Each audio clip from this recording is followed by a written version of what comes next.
ಕೋಲಾರ ಕಾಂಗ್ರೆಸ್ನಲ್ಲಿ ಟಿಕೆಟ್ ಬಿಕ್ಕಟ್ಟು ಬಗೆಹರಿಯುವ ಲಕ್ಷಣಗಳು ಕಂಡು ಬರ್ತಾ ಇಲ್ಲ. ಇವತ್ತು ಸಾಯಂಕಾಲ ಎಲ್ಲ ತೀರ್ಮಾನ ಆಗುತ್ತೆ ಅಂತ ಹೇಳ್ತಾ ಇದ್ದಾರೆ. ನನ್ನ ನಿಲುವು ಬದಲಾಗಲ್ಲ ಅಂತ ಪಟ್ಟು ಹಿಡಿದಿದ್ದಾರೆ ಸಚಿವ ಮುನಿಯಪ್ಪ.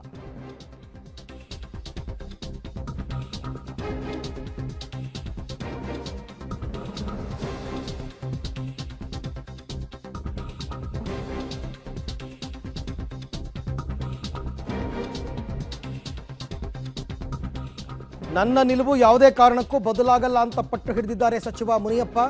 ಇವತ್ತು ಸಾಯಂಕಾಲ ಬೆಂಗಳೂರಿನಲ್ಲಿ ಈ ಬಗ್ಗೆ ಸಭೆ ಇದೆ. ರಾಜಕೀಯದಲ್ಲಿ ಇಂಥದ್ದೆಲ್ಲ ಇರುತ್ತೆ ಅಂತ ಮುಖ್ಯಮಂತ್ರಿಗಳು ಹೇಳಿದ್ರೆ ಯಾರೂ ರಾಜೀನಾಮೆ ಕೂಡ ಕೊಡಲ್ಲ.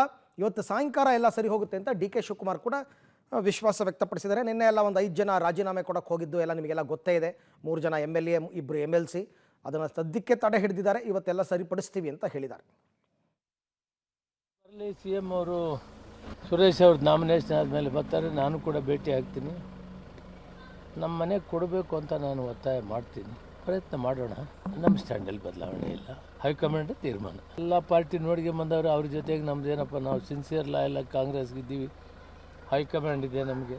ಅವ್ರು ಏನು ತೀರ್ಮಾನ ಹೇಳ್ತಾರೆ ಅದನ್ನು ನೋಡ್ಕೊಂಡಿರ್ತೀವಿ, ಅಷ್ಟಕ್ಕೆ ತೀರ್ಮಾನವಾಗಿದ್ದೀವಿ. ಆದರೆ ಸಿದ್ದರಾಮಯ್ಯ ಮಾತಾಡೋದೇ ಮಾತಾಡ್ತೀನಿ. ಕೋಲಾರ ಜೊತೆ ಸಭೆ ಇಲ್ಲ ಮಾಡ್ತೀವಿ, ಕರೆದು ಮಾತಾಡ್ತೀವಿ, ಅವ್ರಿಗೆ ಕರೆದು ಮಾತಾಡ್ತೀವಿ.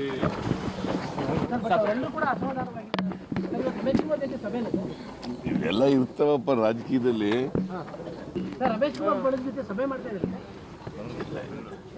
ಬರ್ತಾರೆ ಕೋಲಾರದವರೆಲ್ಲ ಭೇಟಿ ಮಾಡ್ತೀನಿ ಸಾಯಂಕಾಲ. ನಾನು ಬೆಂಗಳೂರಿಗೆ ಹೋಗೋದೇ 4 ಗಂಟೆ ಆಗುತ್ತೆ. ಆಯ್ತು ನಡ್ರಿ,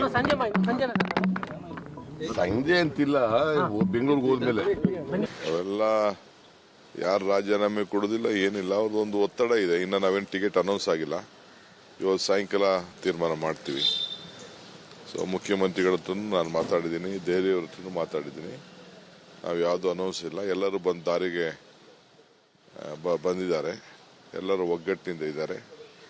ಕಾಂಗ್ರೆಸ್ ಪಕ್ಷದ ಸೀಟನ್ನು, ಮೊದಲನೇ ಸೀಟು ಗೆಲ್ಲುವಂಥದ್ದು, ಆ ಸೀಟನ್ನು ಎಲ್ಲರೂ ಸೇರಿ ಒಟ್ಟಿಗೆ ಗೆಲ್ಲಿಸ್ತಾರೆ.